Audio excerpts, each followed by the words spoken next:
Blessings, it's your Self-Productions. I am your brother Timothy, reporting to you in the city of Richmond, a place where God has blessed me to be able to do something for self and bring change, hopefully, to an administration whose time has come for us to show and prove that we are really about the work of the people who are really the people of God. We have to have some moral conscience about how we treat people today, especially because God is forever watching the works, actions, and deeds, and even the neglect. There's some people in responsible positions who have taken money from the people in the city of Richmond. The taxpayers are not happy or pleased. Working mothers who are left with their child while their man is, for some reason, the circumstance has been prison for a lot of the black men here in the city of Richmond. So Brother Timothy is one who has been not victimized, but successful in some sense, as I stand with the strength and the power that God gave me to be able to come before these representatives of the people and say, even as one who has been thrown in a ditch, or you might as well say, after having served 6 years in the United States military, I myself did visit the prison and have overcome that degree of torture. Well, you may have seen, some may have seen me in the documentary that they show on the public access channel. They're calling it Virginia's Worst Prisons on the public access channel, Continental Cable. You might want to check that out. But Stop the Pain, Chief Monroe has put out something, and the local police chief right now, he is doing something that I think should be commemorated, and that is that he is making sure that everybody, including TV One, get a chance to see what goes on in the city of Richmond. So it is a true documentary, Stop the Pain. They showed that the Birth Theater was a world premiere, and we're going to put that out for the people can learn how we can bring change. We can investigate and really look into our inner cities and see what it really is going on, how we can come together and organize and all have one voice that is speaking about now. First, you can't address a problem unless you first acknowledge that there is a problem. You can't be in denial about the problem that does exist. Now people are suffering as a result of it. But here today the issue has been the city of Richmond is affected in Jackson Ward, as you see, the Voice newspaper. It says that RRHA pulls Section 8 housing vouchers, says there's no need for panic. And this brother, Anthony Scott, is sitting over top of the RRH department, and he is, and you see Brother Timothy is a true representative of the people. I'm going forth even to this gathering. I don't know where it's at in Jackson Ward, but we'll soon find out. There's going to be a coverage, there's going to be a documentary. As Jesus said, I go on foot without script, without a whole bunch of people, but I'm going to meet the people. We the people must do more for self, stand up or suffer. Keeping my word is bond. We're going to bring change.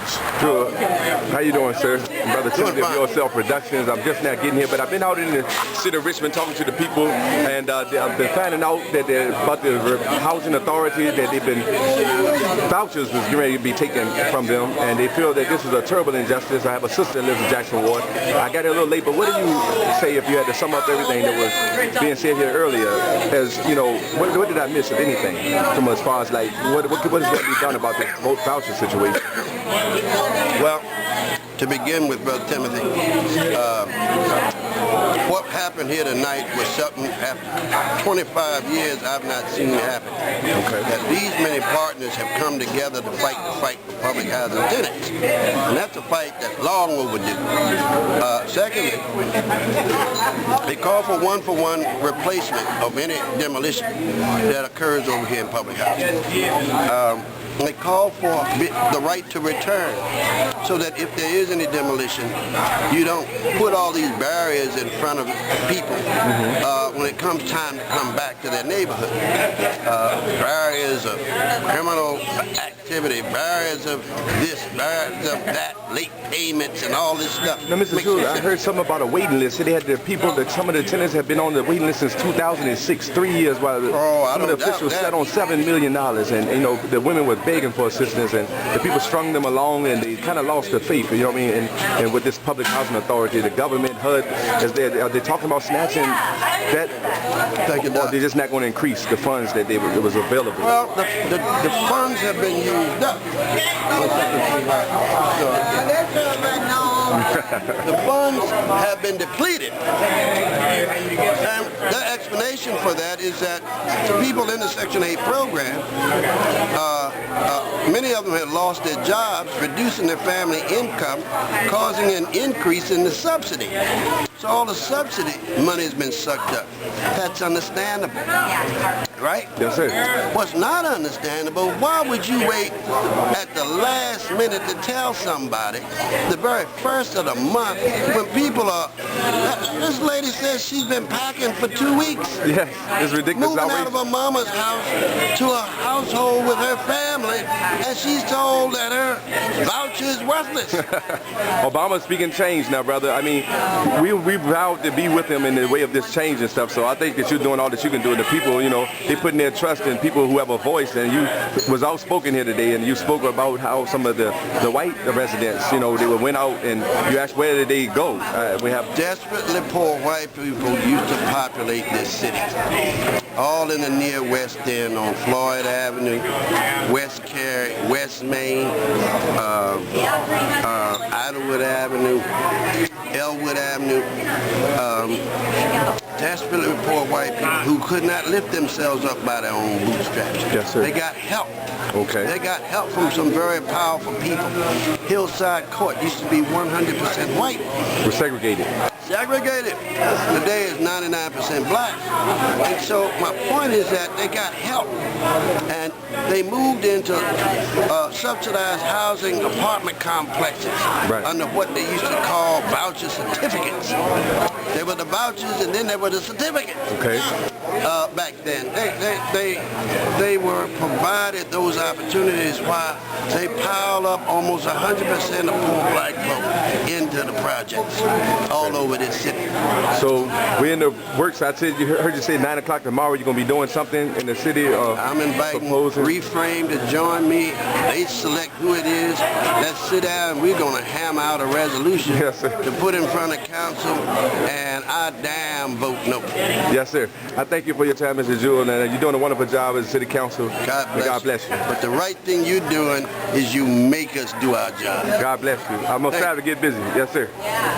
So we have the best chance to improve life for Gilpin-Port and Bay Tower residents and to make a real dent in poverty when public agencies treat public housing residents as fellow citizens whose voice we respect rather as objects who can be moved around any way the agency happens to see fit. Now, I want to be realistic here. Redeveloping Gilpin-Port as a mixed income neighborhood, while at the same time ensuring full replacement of all units, will be a challenge. But the fact is, when this city and its leadership really want to do something the right way, they can do it. So look at the shiny new center stage for the arts. The mayor who cut the ribbon on Friday. No stone was left unturned to make that a first-class facility. We need to bring that same mindset to public housing. A redevelopment plan that tries to do things on the cheap at residents' expense in hopes that no one will pay attention or care is simply unacceptable. And we got to make sure that they recognize it's unacceptable. Can't let them do it. Now, some people may say, and this is a valid point, well, the counties should do their part. The counties have a responsibility to take more public housing residents. I agree with that.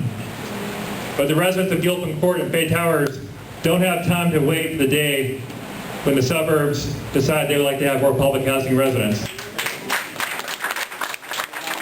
How you doing? You say you work with the Richmond Defenders. What kind of organization is it? The Defenders for Freedom, Justice, and Equality. You're not from Richmond? Yes, I am. The Richmond Defender newspaper? Familiar with that? Yes. Okay, that's our newspaper. It's called the Virginia Defender now. But we've been working on the issue of Shuckle Bottom for 7 years now. We're the ones who put up the Gabriel marker, historical highway marker. We've the ones that raised the hell about the burial ground downtown. Okay. So we have a proposal for Shuckle Bottom. This is Shuckle Bottom here, Main Street, 14th Street. These are just 23 historical sites that we identified here. They're not all associated with the slave trade. In downtown Richmond? 13 are, 10 are other historical sites dealing with other aspects of Richmond history. There are some 41 sites associated with the slave trade. This was the second largest slave market in the United States for the 30 years preceding the Civil War. And what it means is because this was where the majority of slaves, we use the word enslaved Africans, yes, sir, enslaved, came from. The majority of black people in North America could trace their history to these few square blocks. Okay. Including my wife Anna, who was born in Los Angeles, but whose father traced their ancestry to here. So this is deep here. We got to get deep into the roots of this is it. What's going on in the city of Richmond. You have the foundation. And if you took this area, and the Slave Trail Commission has a proposal that's very similar to what we've been raising for several years, but if you took this area and used it for historical tourism, with a museum, a genealogy center, interactive exhibits, performance space, educational conference rooms, and educational programs here, and reenactments, and not only describing the suffering that took place, but the resistance to that oppression. Gabriel, this great slave rebellion leader, was executed right here. I have some footage about that. I'm already on top of this. I've been out investigating some of the realities that the people from all over the country, all over the world would come here to visit this site. They're not going to come for a ballpark. They're not going to come for a medical center. They're not going to come for another condo. This is the most unique area in terms of black history in the entire country. And don't forget, the largest slave area was New Orleans, which was wiped out by the Hurricanes. This is what we have left. I thank you, and I'm going to let the city of Richmond and the people know that's on your self-production. I'm Brother Timothy. Do check him out. You said the Richmond Defender? Or is it? It's called the Virginia Defender now. Here, this is our newspaper. The Virginia Defender, as you see here. Brother Timothy. Thank you so much. This is your Brother Timothy. I'm right here for Your Self Productions, coming to you in the city of Richmond, a place where God has blessed me to be able to do something for self and the way of reaching the people that the taxpayers have invested into the politicians, the education that they could provide, the services they could provide, being some of the best thinkers for the people. The taxpayers has feeling like they are cheated, robbed, and the criminal is now dictating to us in our city, telling us that it's business as usual when we voted for change. I speak on now an issue that has been going on concerning the women that was receiving Section 8 and assistance, even in Jackson Ward. As you see, I have Congressman MARTY with me, who said some powerful words during that night when they asked him to say a few words. Nobody stood up. Some people didn't even show for the vouchers that was being pulled. And even the word in the streets was, some sisters was like, good, finally they would have to get a job. Now I'm telling you sisters, Brother Timothy has had a love song entitled I Love Her for 5 years. So different women have heard my music, but I don't know if they really understood the message. Brothers have to be encouraged to come back home and be a full man in the life of their children, even if they're not in a relationship as far as sex-wise with the mother or the other parent. We are letting strangers invade our house who have nothing but an interest in having somewhere to stay. They feel